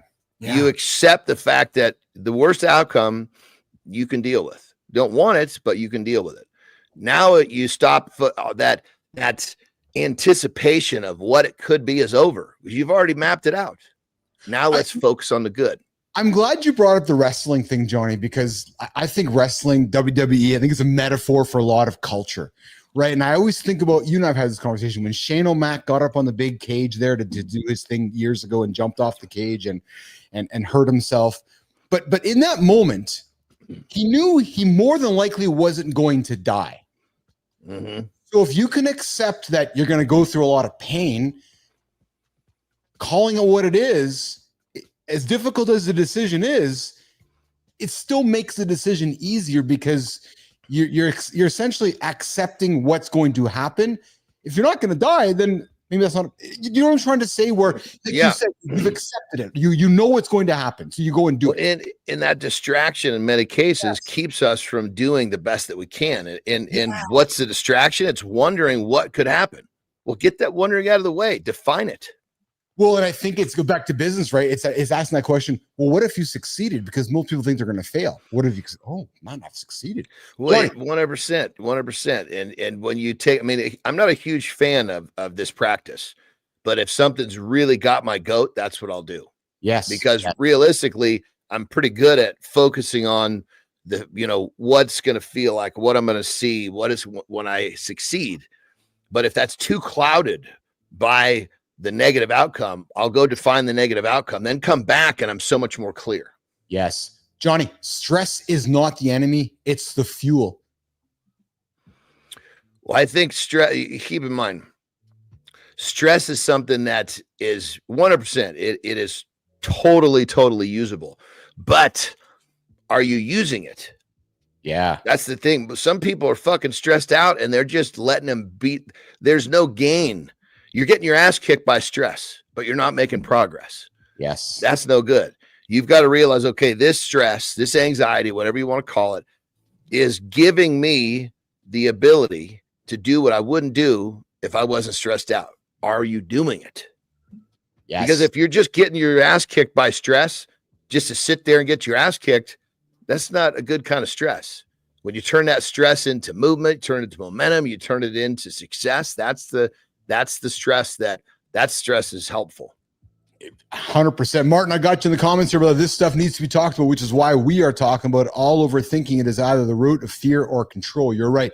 We're talking about 10 ways we can cope with big change because big change happens.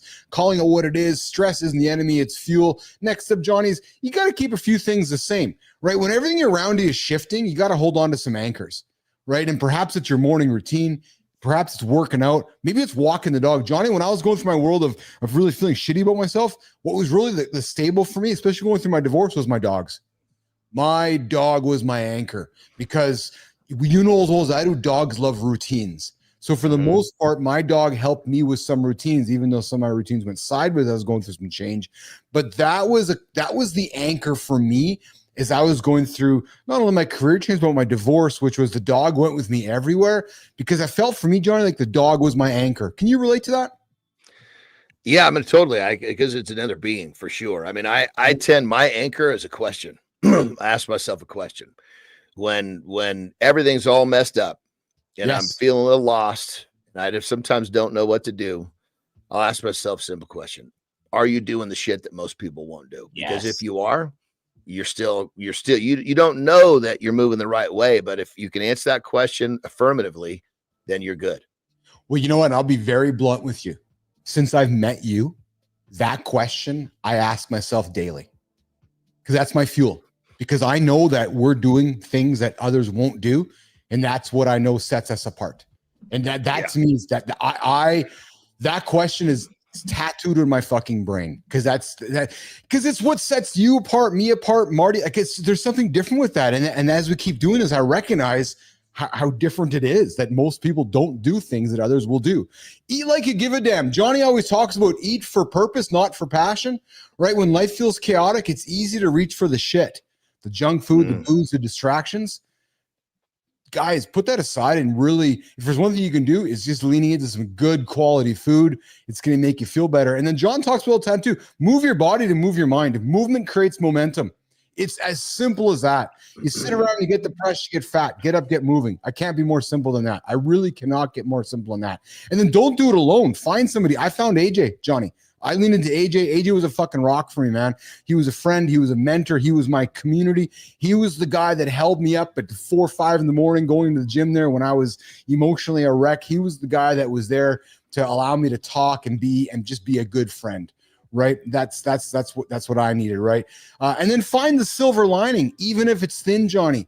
Right. Because sometimes that silver lining, we can't see it. But when you're asking yourself that question, am I doing something that others won't do? You're answering, yes, I am, because that's that silver lining for you, isn't it? 100%. I shared with you privately, now that the scare is over, I'll talk about it publicly, but Terry actually had a lump on a lymph node that we had to get biopsied. And it was like, she didn't want to tell anybody. She just wanted to kind of get through it. And of course it was fucking scary because of course they rushed us. They're like, you need to get this done ASAP. If they had said, oh, just go get this tested, but they didn't treat it like that. Anyway, So my first, once the shock kind of got past me, I said to her, I said, babe, this is an opportunity for us to have a new lease on life. Oh, because now there's a possibility things could be very different. And if they're not, we got a new lease. That's it's heavy stuff. Well, you think Jen Drummond, right? She was supposed to have died in that car crash, and she's like waking up going, wait a minute, nope, I'm gonna go climb mountains. Yep. Right. So sometimes we need that silver lining is always there. You just got to fucking look for it. Yep. Other things, gentlemen, take the driver's seat. You hear us talk about it all the time. You can either react to change or you can take control of it. You can either let somebody else or something take control of it, or you can take control of it yourself. You got to take the driver's seat. And you hear John talk about it often, and I give him credit. I love the attitude he's brought to the show. Complain less. You don't need to use the word hate. There's enough of it out there. Complain less, adjust more. What does a complaining accomplish? Flip the script. Johnny, I was talking to somebody on the weekend who was we were chatting, and it was this negative energy, and I'm a dude. I was like, that's just like those words you're typing. It's not going in any direction. Like, just stop. Yeah. Like, there's no value in it. Like, there's really listen. It's okay to feel it, but get it out of the way and go into a different direction, because there's actually no value. If there's one thing, Johnny, I learned from my divorce from my lawyer, because I was you get all excited, you get all handsy. It's like, Keith, is what you're going to say going to move the conversation forward? No. It's because, why are you saying it then? Like, oh yeah. You think about it that way, right? Like, if it's not going to move the conversation forward, what the hell is the fucking point of saying? Yeah, well, it's a distraction. It is, because you go backwards, you go sideways, it gets emotion. And in anything in life, if what you're going to say is not going to move the conversation forward, then what the hell is the point of saying it? And then finally, boys, go ahead, John. One more thing on that level is that, if you're just bitching, there's no, but there better be a fix it at the end of that bitch it. Yes. If you're explaining yourself and you're having a last, oh fuck, god damn it, this sucks. This is what I'm gonna do. I'll listen to you. Yes. But don't leave that thing as some sort of I'm not getting on your pity party. I'm not getting on, the negative train. You want to talk solutions? I'm all about it. Boom. I love you brought the word up, because I was waiting for you to say the word. I'm like, yeah, bitch. But then when you're done, tell me what you're going to do. Yeah. Because are you bitching or are you fixing? Precisely. Because at the end of the bitching is, here's what I'm going to do to solve what I'm bitching about. Right. Yep. Last couple of comments, boys. Put social media on pause. You've heard my story. I became a ghost because it was the best thing for me, because your life becomes someone else's highlight reel. So I was like, I don't need that FOMO. I don't need that bullshit. I'm leaving it. I left. And it's not a bad thing sometimes to put social media on pause. And guys, here's the last thing. If you're going through a big change in life, it's going to be a process. It's not going to be perfect. It's going to be a process. John has gone through many changes in his life. I've gone through many changes in his life. You don't go to bed on Friday and wake up on Monday instantly different, John. It's a process, and we have to accept that process. Right, brother? Yep. That's exactly it. So, all right. And Rick Clody has the last word: fish or cut bait. I love it. That's exactly it. So, all right, Johnny, let's wrap it up, man. We're going to wrap it up with you. And then me and Jimmy are going to finish up with our community corner, our creator spotlight.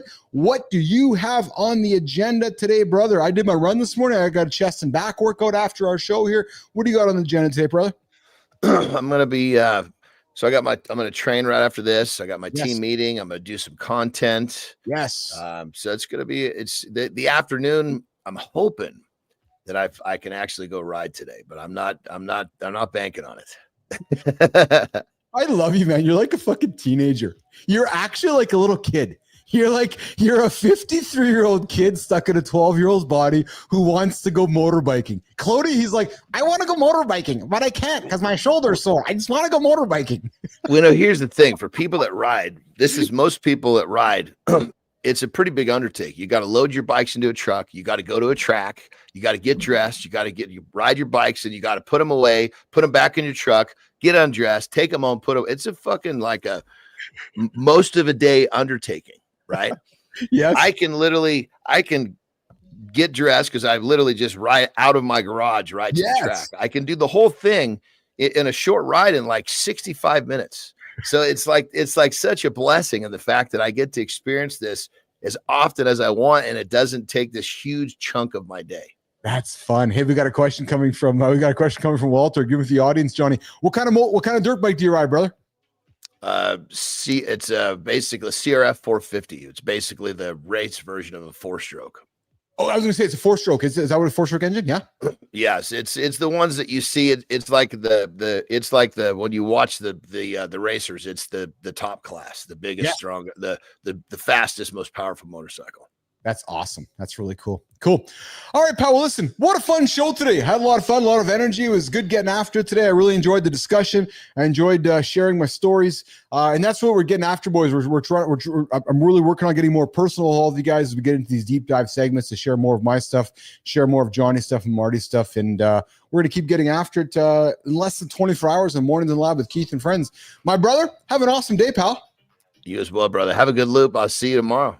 You bet you will. All right, Johnny's going to get out of here, Jimmy. You hear the tunes.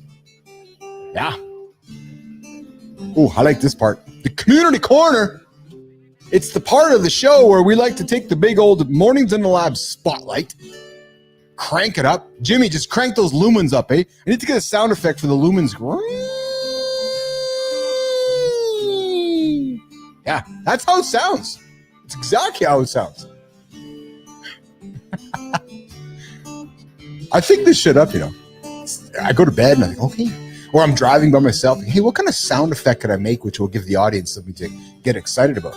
So there's my sound of just whirring up the old Mornings in the Lab light. I'm telling you, people wonder how you do live shows. Just make shit up. Yeah. Yeah. And then you do a long pause to wheel somebody in, hold them into the conversation. Then you just make the loom. Jimmy, just like that. It's just blowing up that sound effect. All right. Jimmy's loving that. I can see the comments coming through. I'm getting the fun emojis right now. Jimmy's still figuring out how to use the iPhone emojis we taught him in that previous. Speaking of the previous segment, if you have an iPhone, I just dropped a bunch of knowledge available only available, guys, inside the lab. Yep. There you go. Jimmy, I'm making the announcement today. I'm not giving that shit for free. No, if you missed it, you got to go inside the lab. Yeah, it's a true story. You got to pay for it. No more freebies here in the lab. Nope. If you want good knowledge that comes out of my skull, on the right side of the skull, because I'm a left guy. What? Yeah, we're going to drop it inside the lab. The only paid experience from Mornings in the Lab with Keith and friends. The morning show is free. Got to pay the bill somehow. All right, Jimothy, let's get to the creator spotlight, the community corner. It's this part of the show where, like I said, I like to. He's like, yes, Billis, can we get this fucking segment going? Yes. Hey guys, I'm thinking about going. No, not thinking. I'm going to make a little bit of an announcement here. Jimmy, let's get the roll running. Make an announcement. Yep, big announcement coming up here. Here's the announcement from Keith. Yeah, from Keith. I am going to get back into the lab for a solo experience called Keith in the Lab. When I started this show out, I started out as actually a one-on-one experience called Live in the Lab with Keith Phillips. We're going back to reintroduce this show here in the coming weeks. I'm looking for some guests who want to get into some big, deep dive conversations. Yep. Oh, yeah. I love those big, deep dive conversations, curious conversations. Maybe we'll talk a little bit of politics, the theater politics. Maybe we'll talk about AI. Maybe we'll talk about crazy shit that's happening. I had a guy on my show, actually, Jimmy, you know who we might want to get for our first guest for the big, deep dive conversations is the John Swiston. The guy who worked at DARPA. You guys know what DARPA is? The defense part of the U.S. military. They do crazy shit. So their whole purpose of DARPA is to invent technologies to protect the United States. Yeah, true story. Crazy stuff. So we're going to be launching a new show here where we're going to dig into some deep dive conversations. Maybe I'll call it Late Night in the Lab with Keith Phillips. Yeah, how about that one? But we'll get you guys some details coming up in the future. Yes, Martin, I thank you. Yeah, we're gonna do some deep dive fun stuff. I'm gonna take a page out of some great conversations with some interesting, fun human beings. Okay, Jim, let's do it. We all see it. Okay, everybody respond. What do you see, Keith? It's like a concert, Jimmy. Everywhere we look, oh baby, everywhere we look, we see division. Yeah, true story. We see people shouting past each other. We see lines drawn. We see sides taken. Oh, man. It is absolutely mother exhausting. You go to X, you hear one truth. You go to Threads, you hear a different truth. You go to Blue Sky, you hear a different truth. There's different truths everywhere. It's just the most exhausting experience when you're looking to capture content and read the news or just be a part of society today. Well, listen, this dude, Jimmy, I'm not saying his name just yet. This dude looked at the world and saw something different. It's Uncle Keith. It's shaking, brother. Not what separates us, but what connects us. So he started undividing. You're like, oh, who's this guy? Well, I'll tell you his name in a second. Listen, if you're doing content like I'm doing, you got to hook the people along so they keep listening. Like, oh, who's this guy finally going to get to? But this dude, not just as an idea. Nope. Not just as philosophy. No, baby. As a verb. Yep. A way of living. A call to action. This guy has spent 25 years living across 5 continents. Hey, Jimmy, do you think he's lived in Antarctica? We should ask him when he comes on the show. He's seen firsthand how much we have in common. Even, gentlemen, even when it feels like we don't. But this dude, he just did not want to understand it. No, baby. He wanted to do something about it. So he started a Substack. He called it Undividing. He's building a community of people who refuse to let division win. Now, too often in the world, division's winning. I fucking hate it. This dude's out to correct it. He's teaching people how to reconnect, how to understand themselves, how to see beyond the noise. And he's not just talking about it, he's doing the work. So, Jimmy, let's get after it, brother. Let's introduce this fellow. Mornings in the Lab with Keith and Friends is really, really, really excited to call this person out on the show today, who we're going to celebrate. This dude, Mornings in the Lab with Keith and Friends, is excited to celebrate, Jimmy, Carl. I think I got the wrong person up here, Jimmy. What about Carl Dunn? Oh, I'm doing the wrong one. Jimmy, I'm doing Carl Dunn right now. We got Carl Dunn, who looked at the world and saw something different. And he spent 25 years. So if you can pull that one up, this is funny, Jimmy. This is awesome, man. So we got Carl Dunn coming up here for our Creator Spotlight. And he's teaching people how to reconnect. This is the fun about live content, you guys, where you're seeing one thing, I'm seeing another thing. But Carl Dunn, Jimmy, I love it. He is all about doing the work. Through his writing,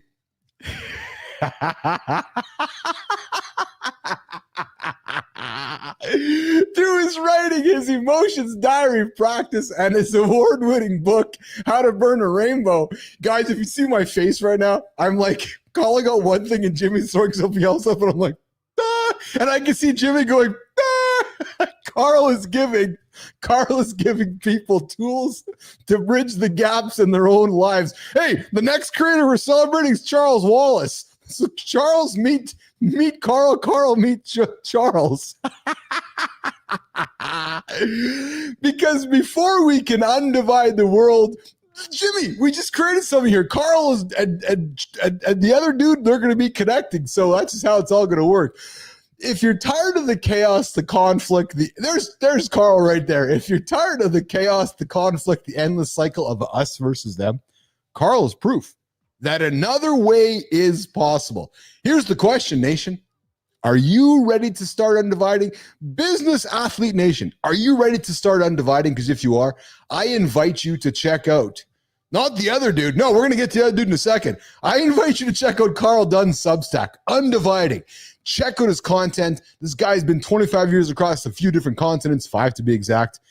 Guys, firsthand, how much we have in common. Check out his content. You're going to enjoy it. He's all about bringing people together.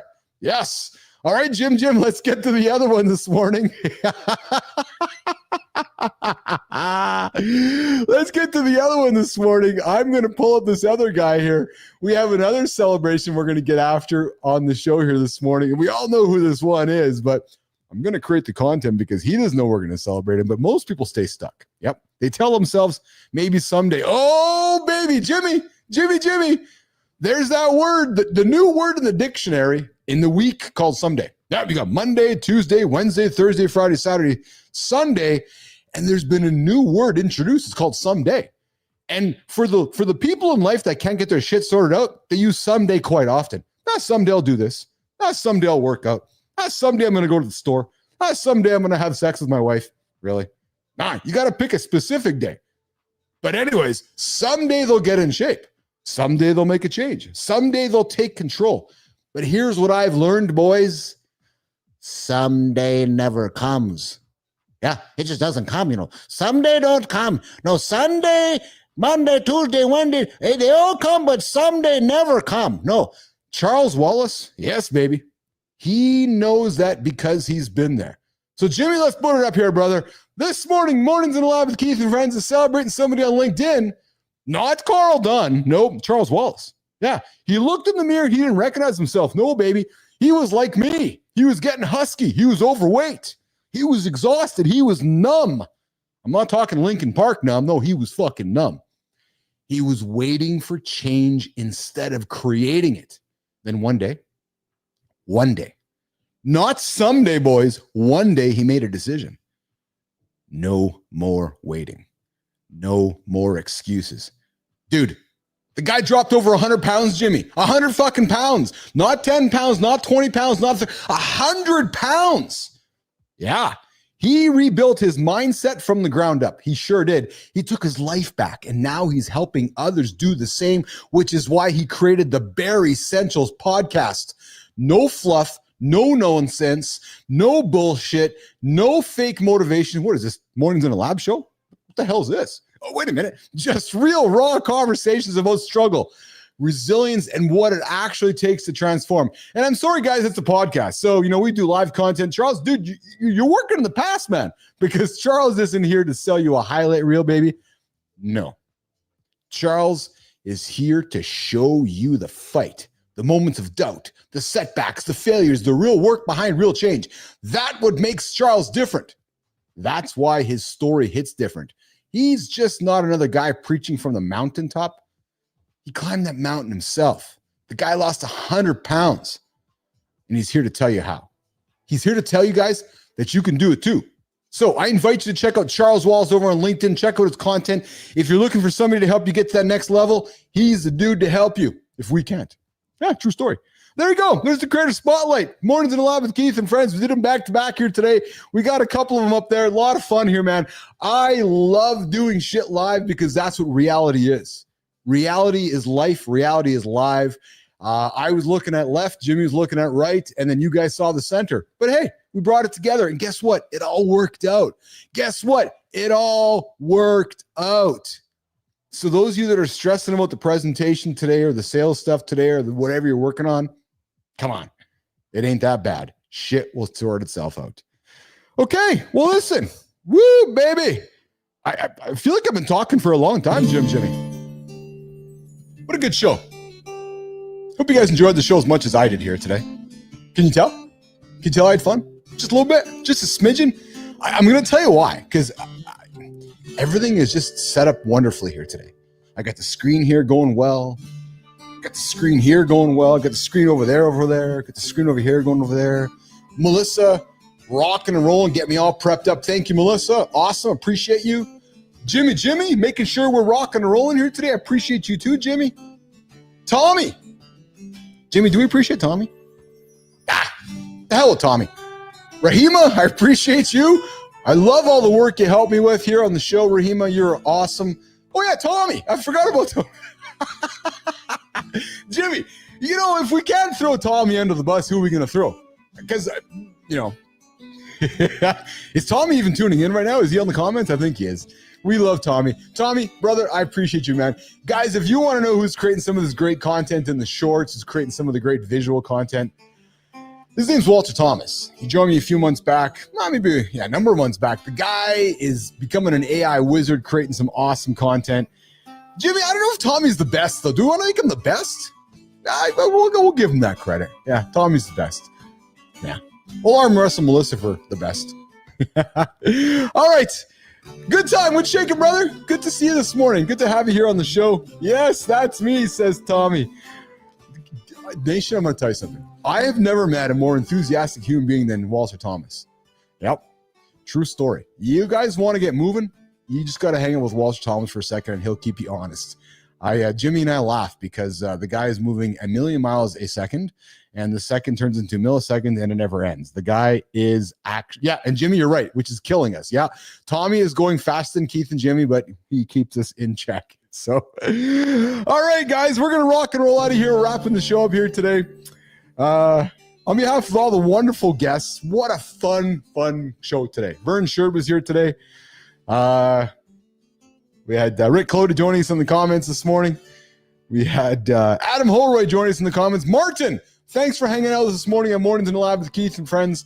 Listen, we're back here in less than 24 hours for the morning loop, the first 15 unpredictable minutes. How does it work? I find conversations and content from all over the interwebs.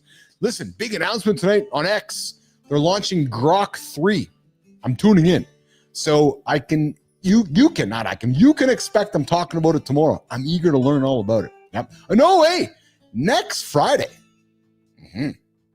we're doing our first lab sessions. Not a masterclass that it's a masterclass. Yep. Again, guys, we're adding value, behind the scenes value. You guys want to learn stuff? Come hang out with me behind the scenes. We're going to special guests teaching you things you can't get elsewhere, calling lab sessions.